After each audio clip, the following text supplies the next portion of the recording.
Prime Minister Churchill? He's ready. Demolitions expert, paratrooper. He can kill a man in seconds using only his bare hands. At last, Britain's super soldier. But sir, there were complications. He's not fit for the field? No, sir. He's the bravest, most talented recruit ever to come out of Britain. But also... the Frenchiest.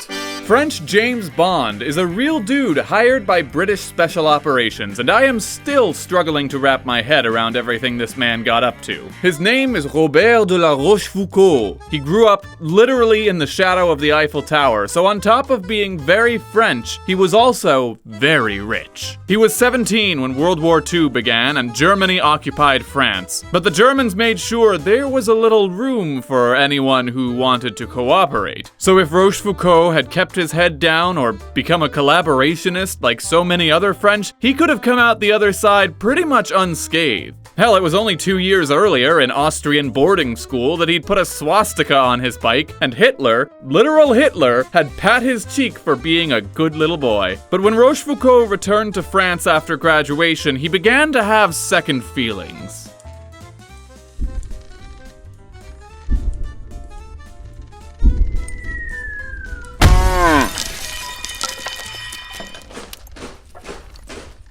He is not my favorite, this Hitler. Not only was France occupied, the Nazis literally occupied his house. It wasn't long before Rochefoucauld found a new idol. Huh!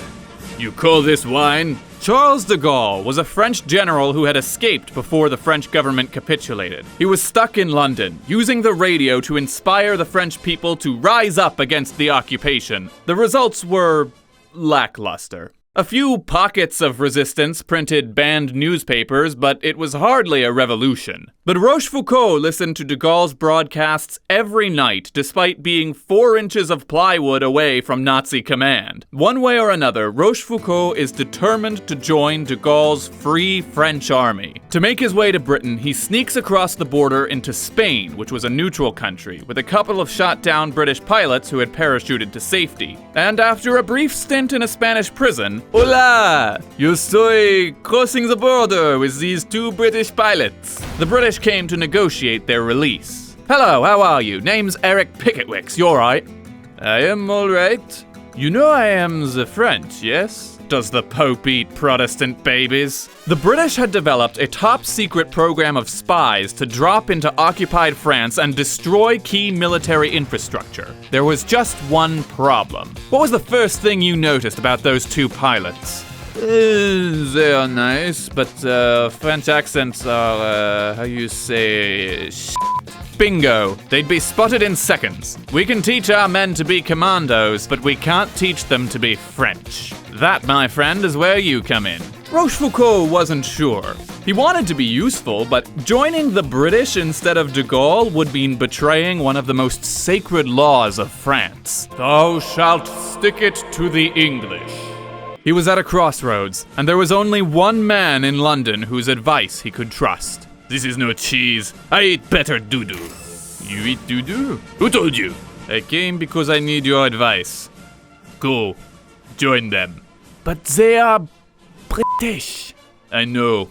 I have not had a decent meal in years. But for France, we must work with the devil himself. Rochefoucauld was taken away to the remote coasts of Scotland to train. He and the other cadets were taught to leap from a moving train, to live in the wild, to sabotage almost anything, to fillet a man in a single motion.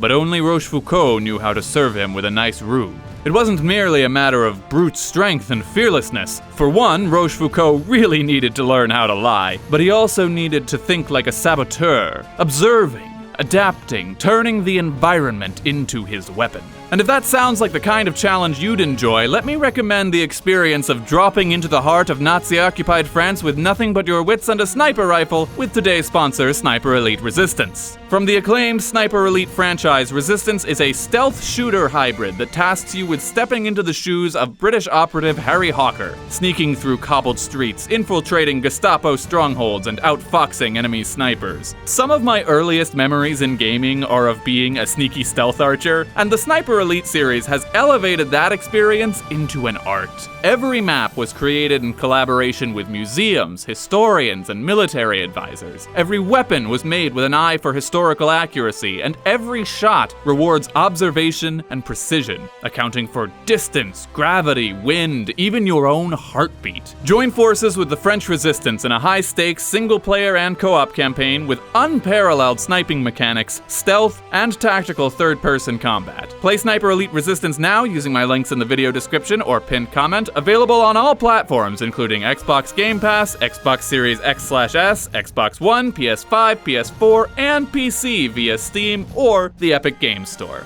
Finally, it was time for Rochefoucauld's first mission. You're a proper spy now, soldier. I am not your spy. I am a saboteur. Rochefoucauld lands in southern France and links up with the resistance. He blows up an electric substation and some railroad tracks, but the Germans are on high alert. They're capturing Rochefoucauld's allies one by one, torturing them until they reveal the names of their comrades. Rochefoucauld made contact with the British and requested to be extracted along with his allies before they were exposed, but soz mate, not enough planes! Make it to the English Channel and we'll sort you out. He was quickly captured. Oh, Skittles! Where are we supposed to find another Frenchman who hates Germany more than Britain? Let me guess. You expect me to die? No, we expect you to talk. Well, I won't. Well, okay, then we expect you to die. Yeah, then we expect you to die.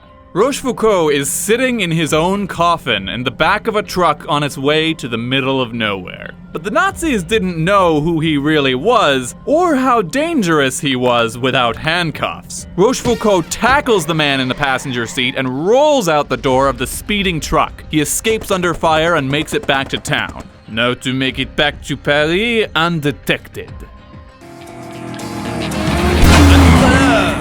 He smashes through the traffic stop, dodges more bullets, ditches the Nazi-mobile in a quarry, and makes his escape. He hides himself in the back of a local grocery, and a few days later, he's on a train bound for Paris. From there, he sneaks his way to the coast to be extracted by submarine.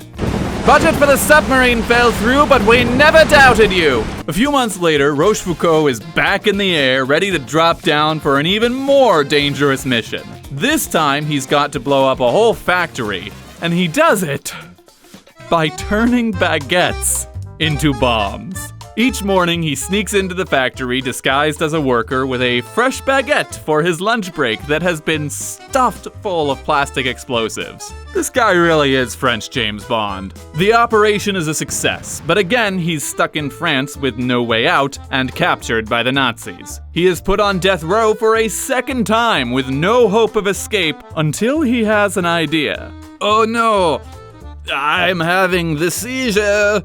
Somebody help me, I might die. A guard opens the door. Rochefoucauld rushes him, knocks him to the ground, and snaps his neck. He takes the man's gun and uniform, sneaks into the guards' chambers, assassinates them from behind, takes the keys, and walks out of jail free.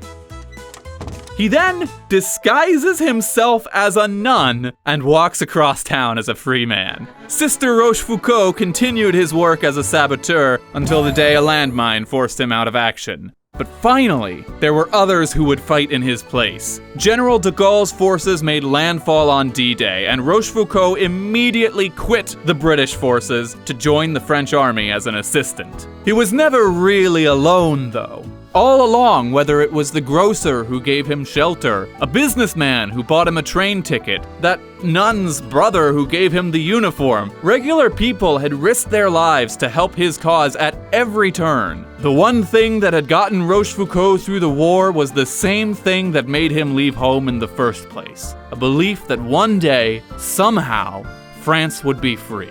The resistance may have started small, but everyone in the country could see the difference they had made. More and more French took up arms, and after D-Day, the resistance was flooded with new recruits. Rochefoucauld saw members coming out of the shadows and taking the fight into the open. He saw France break free of her shackles, and he celebrated the end of the war in Berlin with a party like no other.